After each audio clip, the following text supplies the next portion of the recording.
भारत गौरव आचार्य श्री पुलक सागर जी गुरुदेव के प्रवचन और लेटेस्ट धार्मिक भजन व कार्यक्रम निशुल्क देखने व सुनने के लिए हमारे YouTube चैनल जीन शरणम मीडिया को आज ही सब्सक्राइब करें और सबसे पहले देखने के लिए बेल आइकन पर क्लिक जरूर करें। याद है तुम्हें जब बचपन में स्कूल जाते थे तो माँ क्या करती थी, तुम्हारे टिफिन में 2 रोटी रखती थी। बेटा पढ़ाई भी करना, भूख लगे तो ये रोटियां खा लेना। स्कूल में रहने के बाद भी माँ तुम्हारा ख्याल रखती थी। और जब स्कूल जाते थे तो माँ पिता 1 रुपया 2 रुपया तुम्हारी जेब में डाल दिया करता था। विचार करो आप कि जिस माँ ने टिफिन में 2 रोटियां रखी हैं, बुढ़ापे में आज उस माँ की थाली में 2 रोटी नहीं है। और जिस बाप ने जेब में पैसे डाले थे, आज वो बाप बिना पैसे के घर में जिंदगी जी रहा है। एक एक पैसे को तरसता है, उसे शर्म आती है अपनी औलाद से पैसा मांगने में। एक बात तो बता दो, युवाओं से मेरा निवेदन है कि बचपन में तुमने पिता की जेब से पैसे निकाले थे तो पिता तो गुस्सा नहीं हुए थे ना।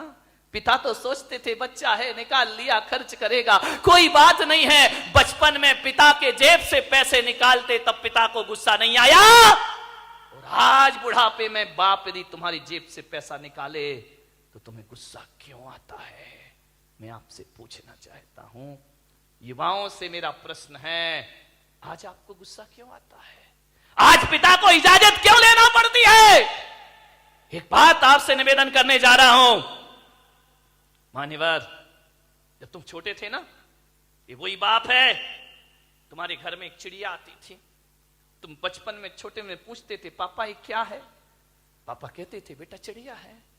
फिर थोड़ी देर बाद चिड़िया आती थी, पापा ये क्या है? बेटा ये चिड़िया है। फिर चिड़िया आई, पापा ये क्या है? तुमने 10 बार पूछा, बाप ने 10 बार बताया बेटा ये चिड़िया है। पापा को गुस्सा नहीं आया ना? और जब बुढ़ापे में एक बाप किसी बात को 2 बार पूछ लेता है तो आप कहते हो तुम्हें एक बार का समझ में नहीं आता है, बार बार पूछते रहते हो। कितनी बार समझाऊं तुमको?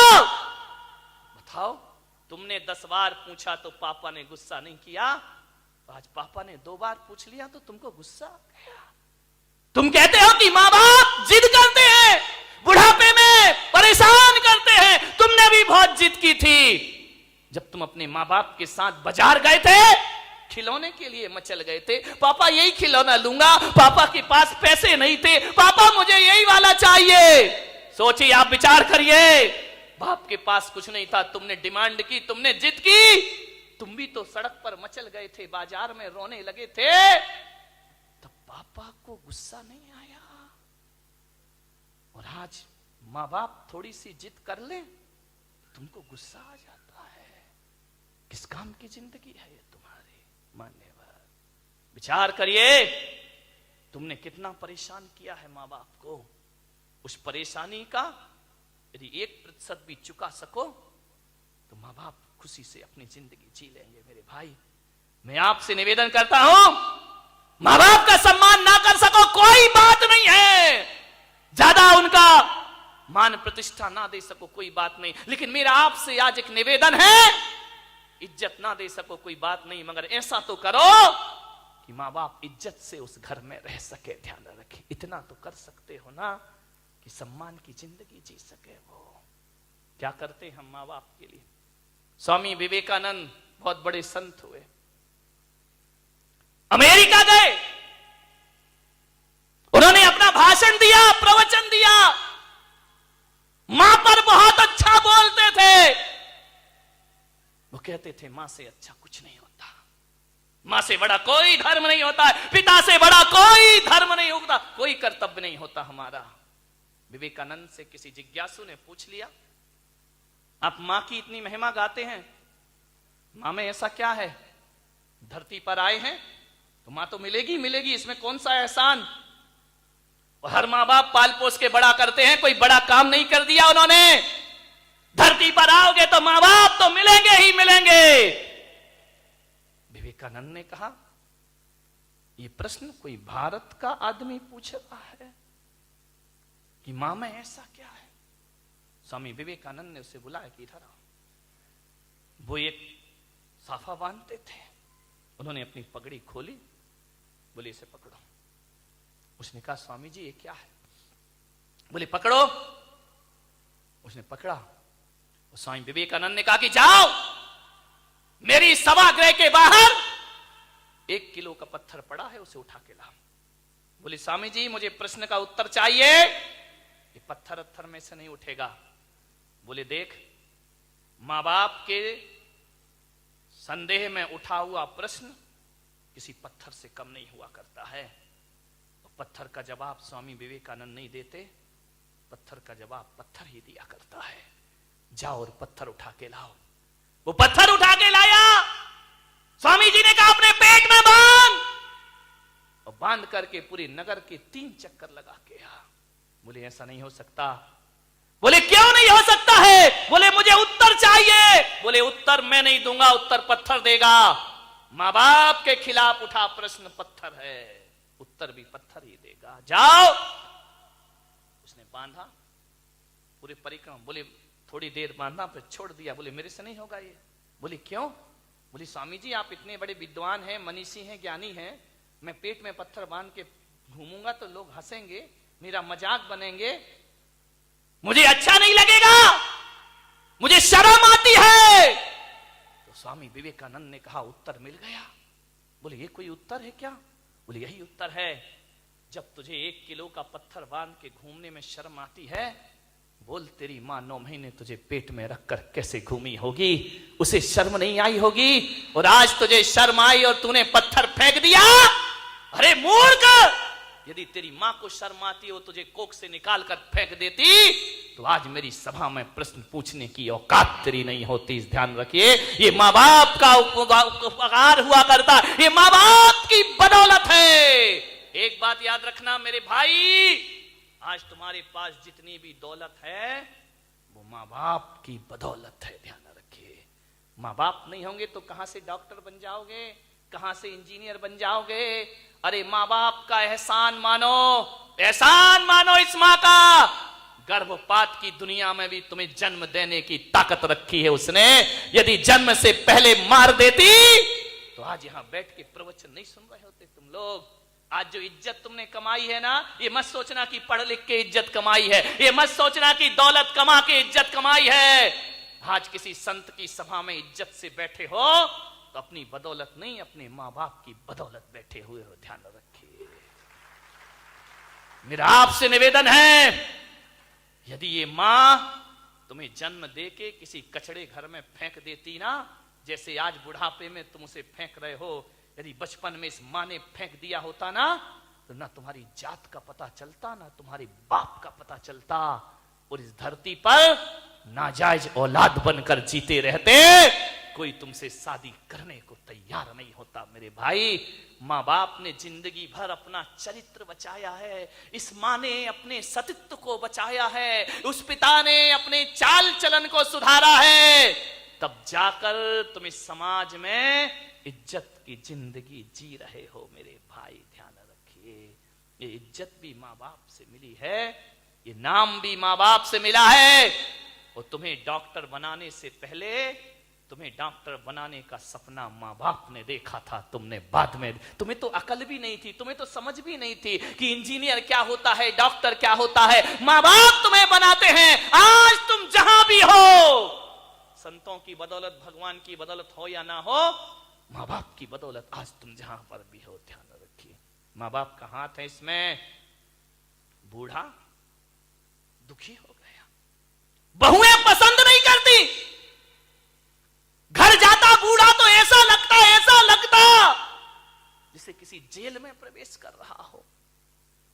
पत्नी भी नहीं, फोटो लगी है पत्नी की, लेटा हुआ है पलंग पर, कभी पत्नी को देखता है, कभी अपने आप को देखता है। रात कटती है करवट में, पता नहीं चलता कितनी लंबी रात है। यूं तो अमावस 15 दिन में एक बार आती है, लेकिन उस बूढ़े की जिंदगी में तो अमावस ही अमावस थी, पूर्णिमा तो कभी आ ही नहीं पाई। सुबह ताने भरे शब्दों से नाश्ता मिलता, उलाहना दे करके 2 रोटी मिलती। करते क्या हो तुम यहां बैठे बैठे? कुछ नहीं बोला बूढ़ा। जाए भी तो जाए कहां। बड़ा दुखी था, मर भी नहीं सकता, मौत भी नहीं आती, जी भी नहीं सकता, जीने जैसा कुछ बचा भी नहीं है। बहुत दुखी वह बूढ़ा।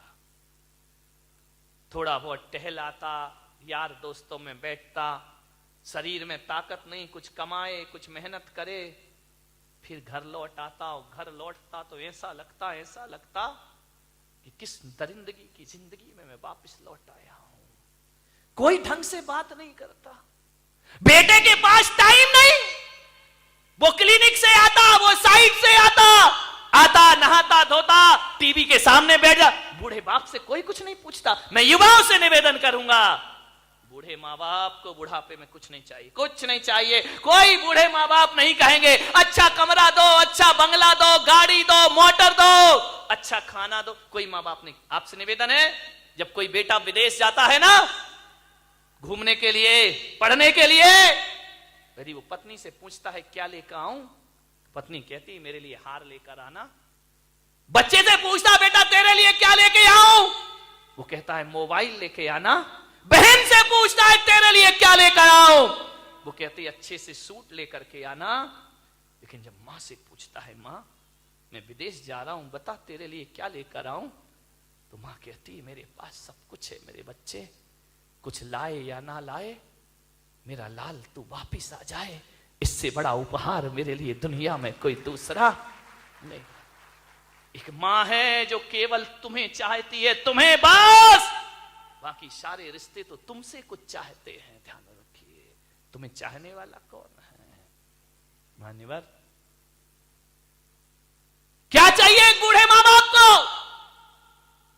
पत्नी डिमांड कर सकती है साड़ी की, आभूषण की, मां बाप तो नहीं करते। कोई उन्हें अच्छा पहनना नहीं चाहिए, उन्हें अच्छा कपड़ा नहीं चाहिए, उन्हें तो सब जीवन जी लिया है। ध्यान रखना, लड़कों से मेरा निवेदन है, बूढ़े माँ बाप को केवल प्रेम के 2 शब्द चाहिए। रूखी रोटी दे देना, ऑफिस से दुकान से जब भी लौटो 2 मिनट अपने माँ बाप के पास जरूर बैठना, उनका हाल चाल पूछ लेना, समस्या का समाधान कर पाओ या ना कर पाओ 2 शब्द प्यार के बोलना कि पापा जी कोई तकलीफ तो नहीं है ना, कोई कष्ट तो नहीं है ना, आपकी तबीयत ठीक है ना, बस इतना बोल दो। ध्यान रखिए, कुछ नहीं चाहिए माँ बाप को। एक माँ को इतना ही तो सुनना है कि माँ से इतना बोल दे बेटा कि मम्मी तू ठीक है ना। मैं आज आपसे पूछता हूं, एक सच्चा बेटा होगा तो आज जाके घर में माँ बाप से पूछेगा कि माँ बाप, माता पिता जब तुमने मुझे जन्म दिया था क्या सोच के जन्म दिया था? एक बात पूछना प्रश्न अपनी माँ बाप से, क्या सोच के तुमने जन्म दिया था मुझे? आप बताओ पिताजी, जैसा आपने सोचा था मैं उसके अनुसार हूं या नहीं हूं? पूछ लो एक बार अपने माँ बाप से। किन अरमानों से जन्म दे के पाल पोस के बड़ा किया था, मैं आपकी इच्छाओं के अनुरूप जीवन जी रहा हूं या नहीं जी रहा हूं? और माँ बाप यदि कुछ ना बोले तो समझना कि तुम अभी वैसा जीवन नहीं जी रहे हो। और मैं पुलक सागर आपको कहता हूं कि माँ बाप यदि चुप हो जाएं तो कसम खा लेना कि आज से मैं माँ बाप के अनुसार जिंदगी जीने का प्रयास करूंगा। ध्यान रखिए, और जो बेटा ऐसा कर लेगा वो किसी संत से कम नहीं हुआ करता है बेटा। मान्यवर, बड़ा लड़का कहे कि मैं नहीं रखता, छोटा लड़का बोले मैं नहीं रखता इस बूढ़े बाप को, कोई नहीं रखता है। दोनों भाई अलग अलग हो गए, उस बूढ़े को कोई रखने को तैयार नहीं, दोनों का बंटवारा हो गया। एक ने दूसरा मकान ले लिया, एक ने दूसरा मकान ले लिया। एक कहता है कि पिताजी अब कहां जाओगे तुम? मालूम है ऐसे ऐसे बुढ़ापे कट रहे हैं इस धरती पर। बड़ा बेटा कहता है 15 दिन मेरे पास रहना, 15 दिन छोटे के पास रहना। ध्यान रखना, वो जब 31वें का महीना आ जाता है, ना बड़ा रखता है ना छोटा रखता है, वो आदमी मंदिर में गुजारता है दिन। ध्यान रखिए, जब तनख्वाह आती है तो बड़ा कहता है मुझे दो, पेंशन मुझे चाहिए, छोटा कहता है पेंशन मुझे चाहिए। बाप की दौलत सबको चाहिए, बाप किसी को नहीं चाहिए। ध्यान रखिए मान्यवर, यही राम राज्य है, यही भगवान महावीर का देश है, यही रामकृष्ण का देश है। जिस कृष्ण की पूजा करते हो उसने एक मां नहीं, दो दो मां को जगत पूज्य बना दिया।